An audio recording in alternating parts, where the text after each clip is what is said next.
cut all these years after childhood? Let me tell you about Season 5. No, but real talk, despite what some people on Thomas the Tank Engine Twitter might have you think, it's not some groundbreaking and dramatic masterpiece. It's a very well-made, high-budget, cinematic, totally varied season of children's television. Season 5 contains the first batch of episodes I ever saw, specifically VHS tape Happy Holidays. Recently, the draft scripts for Season 5 got revealed, so today I read through them and ruined my childhood. Enjoy, guys.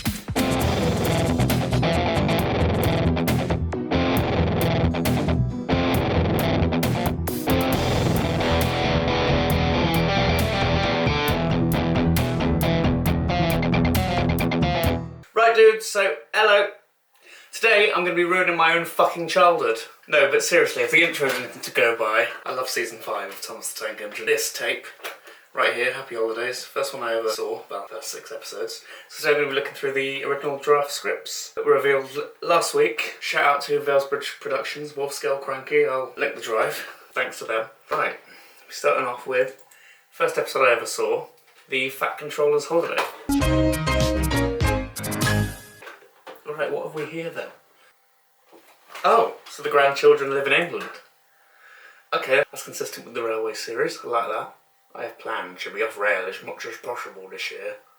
Your favourite engines, Thomas and Toby, will take us to our destinations. That's nice. Ah, here we go. Goodness knows how people travel in such decrepit coaches. What must they think of you?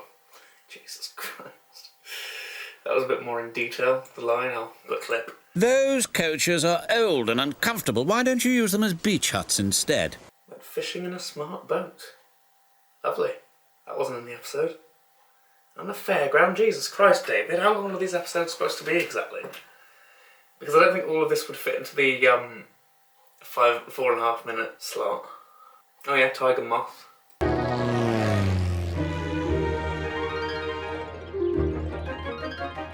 What? Where's that? Gasped the Fat Controller. Nobody stains my nice trousers and gets away with it, I assure you. Is that continuity? Fuck me, David, you sly dog. That's continuity. My best trousers, too. Waterfall Station. Okay, so Season 4 locations returning. Nice. Lakeside. Wonderful. Oh, Tiger Moth went missing. Okay, that happened in the real episode. I did all of this. Cyril the Pilot. Who the fuck is Cyril the Pilot? Yes, sir, replied the pilot. No one. Thanks, dickheads. Carrying on the thing with Lady Hat and the coaches, as the FC's wife pointed out. Henrietta was smarter than me and Clarabelle. Jesus Christ. Did Toby even appear in that episode? For about 3 seconds, I think. Canal system that weaves its way all the way to Knapford. Nice bit of world building from the show. Oh. The Fat Controller had bought it some months ago without telling his wife. She was as excited by it as the kids and gave her husband a big kiss which made him blush. Much to the amusement of Toby's driver and fireman. That's sweet. Just imagine how that would go with the wooden figures. I'm so happy to be off rail for a change. Did they mention that in the episode? I can't remember that they did. It's sure nice to be away from the railway for once, he said to The ruddy-faced boatman. Alright. Imagine Michelangelo saying that. Sorry, what the fuck did I just read? There was much shouting. The lockman had opened the barrier and was keen to dispatch them. As all the other boats were much faster, the Fat Controller was glad to see them go away from him. He realised he'd made a mistake, but he didn't realise just how angry boat people could be. Boat rage, he muttered to himself. What the fuck did I just read? Is this a Thomas the Tank Engine story? Fucking hell. The angry boatman. What am I reading? What am I reading? This doesn't happen in the episode. Fuck's sake, what am I reading? But yeah, they get stuck. That happens in the actual episode. Childhood not too ruined just yet. Laptop very dirty though. Percy pulls it in the final cut and they meet Thomas at the end. Who said that? Oh, that controller. Okay. So the ending just isn't there. It was just ingrained into my fucking head at this point of like 22 years. Where they're like sat in the sheds and there's the music and it's cute and Thomas is reassuring Annie and Clarabelle. It's back here. It will never leave. Yeah, it's just not here. My word. That controller, yada yada yada. Then he inspects Annie and Clarabelle. You were very clever. Great. End of holiday prison. Very clever. Might be old, but we're smart. What is all this? It was somehow a perfect ending to a very eventful holiday. And what's written down here? Too many plots. Next, Better View for Gordon. Now that slight hitch on my video concept here, that episode didn't exist at this time. Because obviously it was a David Maidman story, not a David Mitten one. So after that is By George, which was originally just called George the Steamroller. So let's have a look at those. I don't like railways. Turn them up. Turn them into roads. It doesn't have the same ring to it as in the final episode. Again, Railways are no good. Turn them into roads. Huh. So that was just supposed to be fucking Croven's Gate the whole time. What the fuck? Where was that set they actually did use for Series 5? I feel like different gauges. The boulder, we'll get to the boulder. Don't you worry. I feel like there's not going to be much different about this. The ripped up sleepers and... What was a Foden lorry? Is that a thing? It's a thing? Okay, fuck me. Alright. Adding detail into the script, nice one. I rate it. So the character development was intentional. George doesn't worry me, you should learn to ignore things like George. It's a part of growing up, said Thomas happily. Okay, I like that. More mature Thomas, if only they stuck to that. Puffed up, good for nothing. I'll show him who's boss around these parts. Roads, roads, roads and more roads, I say. Don't know what the fuck that voice for George was. Tear it up, tarmac it. That's more or less the same. Tear it up, tarmac it, said George. Okay, we've got a new character here. The big Foden lorry. You know, George, you should have more respect for the engines. They're very friendly to me and I like them. And anyway, George, if it wasn't for them, you wouldn't be useful, would you? No. If it wasn't for me, you would be useless. George is Michael Ladd, apparently.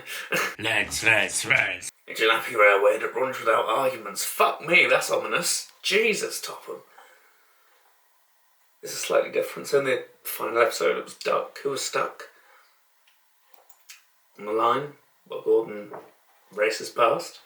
This is different though. George actively caused the accident. I prefer that, to be honest. So much for childhood ruining. You lot don't know what's to come. I mean, you probably do. Passengers just have an afternoon tea. Very English. So Gordon actually stops in this one. Makes sense.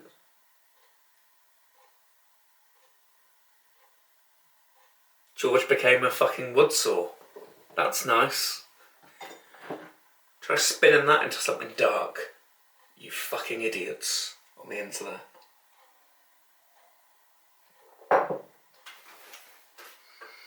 He deserves it. He's a fucking arsehole. Right. Oh yeah, here we go. This is good. Supply was being used to drive a big saw that was cutting wood to make, believe it or not, sleepers. Now that's very Audrey-esque. Just sort of pointing out the irony of something. Now what's this got? Oh, that's it. Okay, yeah. What's next? Oh, Toby and the Flood. Sick. Love that one. The top line on the island of Sodor. Mavis. Small village nestled in the hills. This line ran through the middle of this village. So it is supposed to be Ulfstead from season 3, more or less. The dam route, which made the visitors laugh. That's nice. Subtle. For the adults watching. I like it, David. Should have kept that. Waterfalls. Ooh, beautiful. You gonna mention the rain yet? 1 year it rained more than ever. Dam's breaking up. This was Percy who says that. Toby doesn't visit, does he? Wait, what? Toby agreed he'd once been stuck on a collapsing bridge. Had he fallen in the raging waters below him, he would have been lost forever. And Percy had once travelled through a flood. Continuity? God, it's like the Brenner era before the Brenner era was a thing. We may use past visuals to illustrate the point. That's really cool. I rate it that they sort of call him back to past events that early on. But we missed a lot from this one. I jinxed it by saying I'm going to ruin my childhood. This is really good so far, some of these. Large cracking sound. Well, the dam's broken. That happens in the real one.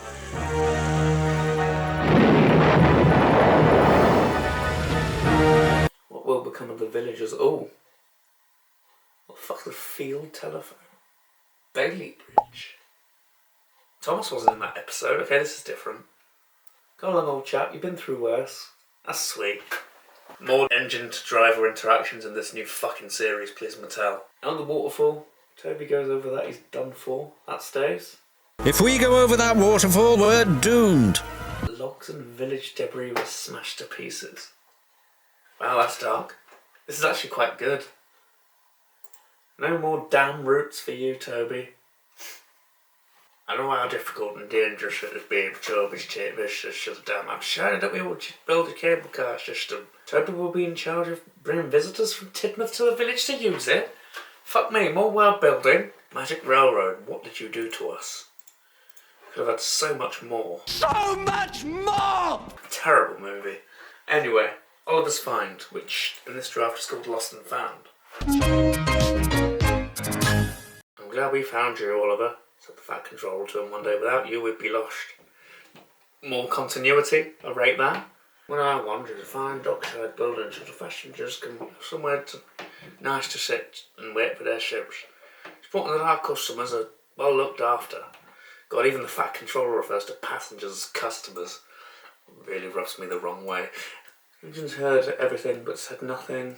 I know what he wants. Henry and James were being kept waiting. Just can't get the right shunters these days.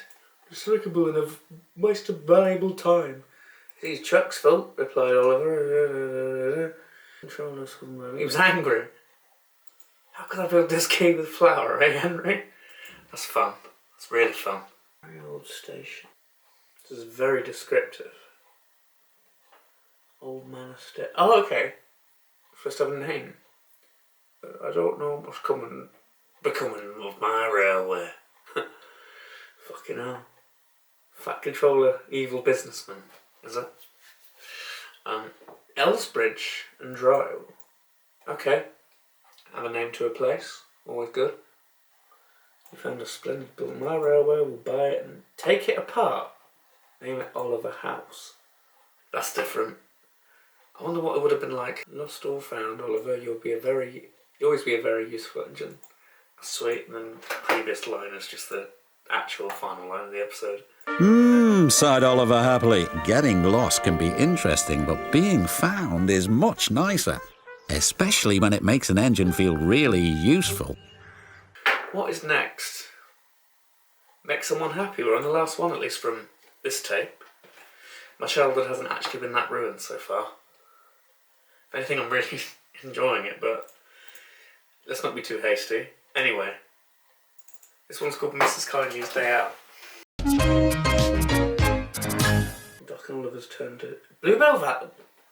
Thomas and Percy worked their branch lines. This is very descriptive, Jesus. Flatlands and of course Bluebell Valley. Edward was busy at the docks on Edward's branch line. Makes sense. Very famous vicarage honey. Yeah, consistent. Buzz. I love how descriptive these scripts are. Like, they're really in depth. Like, I can imagine, like, Michelangelo's just reading all of this shit, because it wouldn't be entertaining for the kids. But just so interesting to read. Like, I don't know what a fishing village is, David, to be honest. Oh, yeah. I think it makes an engine feel just perfect. Yeah, shut up, Duck. You drink cider. Who are? Why all the Great Western trains are late is my headcanon. Anyway, Tiger Moth again. That happens in the real episode. Well, Mr. Dark, I must agree. I heard tell that our special lounge at the docks is a fairground. Big wheels, bumper cars, and all that shindig. The air might be beautiful, but the noise might not be quite to your liking. How's the Toad voice? I think 10 out of 10. Well done, me. We're on to James again, are we? Okay. Mid-Island Regions. Where the fuck is the Mid-Island Regions? James was highly thought of by country folk. You're a very handsome engine, they would often remark. This made James very proud. A nice character moment for him. Why is he on Thomas's branch line? Anyway. Oh, Mrs. Kindly has a signal box near her house. Nice bit of lore. Jim and Archie, James's crew, have names. Wonderful. Okay. Anything else in this one? Went to meet my sister from the mainland at Deptford Station. First of all, keep the bees off your boiler. More continuity. Again, my childhood hasn't been ruined at all yet. These are actually really good. But again, we'll get there. Okay, so Mrs. Kindly's sister was actually supposed to appear in this. Makes sense. Oh, George is still alive. Trevor and Terence get an appearance. Alright. It was a beautiful sunset, the sea calm, and the boats moved silently about. So tranquil and of the dead speak. Damn. That's evocative. Just sounds like Paul Weir, to be honest. Instead of tea, cider, and a dubage. Anyway, but Thomas did. Pete, come along, we'll miss the grand opening. The grand opening of what? Ask no questions and you'll be told no lies. No, that's not Thomas, is it? That's his driver. Don't know his voice. Ask no questions and you'll be told no lies. Bit ominous. Well, I mean, I've seen the episode, I know what happens. She goes to the fairground. It was night time now. Fairground looked absolutely splendid. Again, I love how descriptive these scripts are. They're really sort of evocative. I'm assuming because David Mitton wrote these drafts, it was sort of as notes to himself on what to direct. Mrs. Kindly's sister's name's Maud. What the fuck's her name then? Declared his fairground open and long live Thomas and all his friends. A little bit of a callback to Thomas's Christmas party, that's the one. Well, Thomas, maybe we should plan more accidents. This is our reward. Wow, alright. Nice ending. Now that's all of them on this tape, but I just want to touch on two more. So we've got Rusty and the Boulder, which now always one of my favourites when I was younger. Still one of my favourites now. I mean, model trains getting chased by a giant boulder, what's not to love? And like the sheds explode at the end.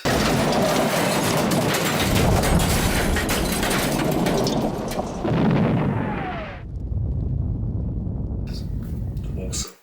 Great stuff. Anyway, so the boulder, says here, is completely round. It had been placed there by old Celtic tribes as a mark of respect for the mountain and its views. Okay. Bit of Sludgerian lore in there. Love it. Yo, it's the old Celtic boulder right on top of the mountain where we are working. I think it's got a face and watching our every move. But the men say it's very safe, otherwise they would have removed it. Yeah, why the sorry. Tangent. A minute. Why the fuck does the boulder have Gordon's face? Like, there'll be a picture on screen. That's always irked the shit out of me. Why does the boulder have Gordon's face? They couldn't design a new face. It's got complicated for the kids. Like, they still show the face in the episode of like, it like fades in and out on the boulder. Why Gordon's face? If anyone has an answer to that, comment down below or tweet me. R.I.P. Thumper, forever in ARE hearts. I don't even think it was supposed to have a face, to be honest. Thumper was out of control. It made an awful sound. Rocks flew everywhere. Then it blew up. It around back, but still around the side, causing small rockfalls that a man noticed Boulder. Yeah, the boulder just lets loose there. Boulder was enjoying itself. Engines, engines, I want engines, it hissed as it sped along. Duke was climbing the hill, was pushing empty trucks. Suddenly Boulder appeared. Oh my goodness, exclaimed Duke's driver. Duke's controls were awkward. It was not easy to switch him to reverse quickly. He stopped Duke, then eased him into... Can't read that. Boulder roared towards them. Engines, engines, I want engines. I'm just going to start saying that out of context. To a minor rock elsewhere. Reneus, you and the other engines will clear things away. We'll leave that boulder there. I'll put a plaque on it which will tell everyone just how brave my little engines are. Oh, that's sweet. So the boulder was supposed to have a plaque. That's nice. The mine has never been worked again. The end. I guess. And the last thing I want to touch on in this video, which is childhood ruining, and bearing in mind the script literally has it's been crossed out by Britt Allcroft with a single note. Is this realistic? Question mark. The answer is no, obviously, and we're going to find out why now. Future me will do the honours. This is James and Super Ed.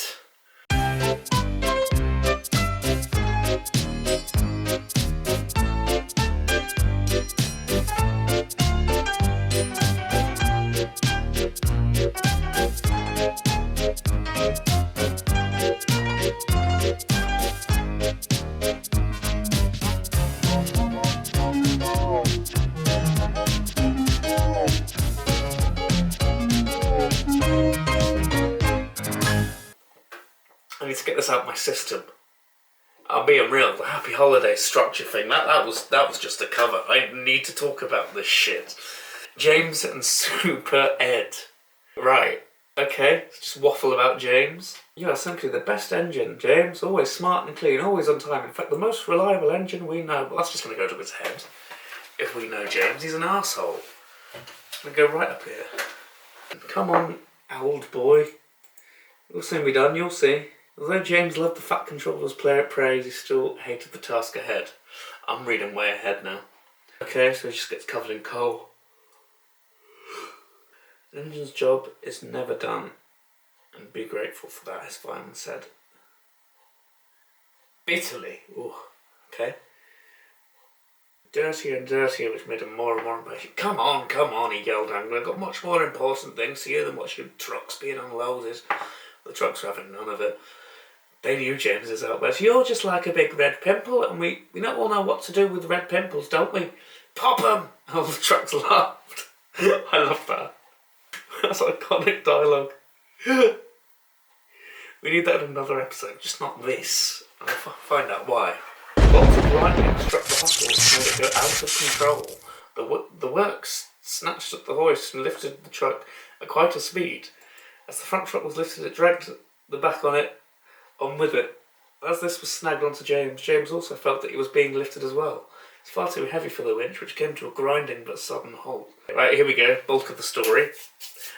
James was taken to the works to be mended. The Fat Controller was most annoyed with him. You must learn to control your temper, James. Otherwise... He left James to think about what otherwise might mean. The Fat Controller wanted more than anything else to clear the huge line of coal trucks in the dockyard, so he found a diesel. The other engines were most upset, but felt much better when he told them that the diesel was only there to clear away the coal trucks. After his job is done, he'll be dispatched back to the diesel yard. The diesel was not at all efficient. He kept breaking down and was not as powerful as he looked. Here we go, here it comes. But one day, whilst in the coal hopper yards, a sudden thunderstorm arose. Lightning hit the rails in front of Diesel. Smoke poured out in the engine cover. When it did, Diesel somehow looked different. I feel marvellous. Please take me for a run, he said to his driver, who duly obliged him. His driver couldn't believe the new power in ED, as he was called, for some reason the electric shock from the lightning had converted ED into Super Ed. He sped everywhere. Instead of only managing to pull a few trucks, he could pull masses of them at one go. And then, skip a bit, just waffle. All the engines make rude remarks at him and wished him whenever they could. It was so fast that Gordon's record was under threat. Soon he was nicknamed Super Ed. Get ahead with Super Ed. Fuck me. Super Ed.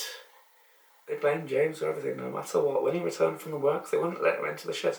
You can stay out there with your new pal, Super Ed. It was all your fault. He arrives, you can suffer all his insults, they said. Just can't wait till there's nothing but us diesels running these yards. You steam engines are messy, slow and noisy. I hate them. But I must say I do like you, James. If it wasn't for you, no one would have known just how useful I really am. Powerful and speedy too, that's me. You know, James. Main lines were built for the likes of me, or you old chuffers that are good for us, the shunting yards. It can be as dirty and smoky as you want in there. Leave the main line stuff to me. I'm mean, lean and clean. That's why they call me Super. You old smokies are for scrap. He scoffed and sniggered away, leaving James to fume on the sidings. He's flashing the pan, he won't last. Right, here we go. Just then, Super Ed grew alongside. Suppose you're waiting for the storm to pass. Well, nothing stops me. I'm a diesel electric and I like storms. That's why they call me Super, because I'm super at everything, no matter the weather, said Ed. He purred happily, waiting for a second to move on. Just then, a bolt of lightning struck his front buffer and zinged onto Ed. It seemed to spread all over him with serious streaks. Ed's engine coughed and spluttered, and spit smoke and billowed from the vents in his engine guns. His driver tried everything to make him move, but Ed was all seized up. More and more smoke poured from his engine. Smoke drifted into the station, making everyone cough and splutter. It was so dense, no one could see where it was coming from. Get rid of that schmoll. If it's an engine, then it should be scrapped. I'll see to that. You'll mark my words, he said angrily, little knowing it was Super's two-star engine. It was the end for Super Ed. He never worked again. James and Gordon had to take him away. James made a few remarks about dirty, smoky engines ought to be scrapped, but James's driver made him last the most. It was the bolt from the blue to make ED Super. It was the bolt from the blue steam engine that did it for him. The red engine behaved much better after that. What the fuck did I just read? What the fuck is that?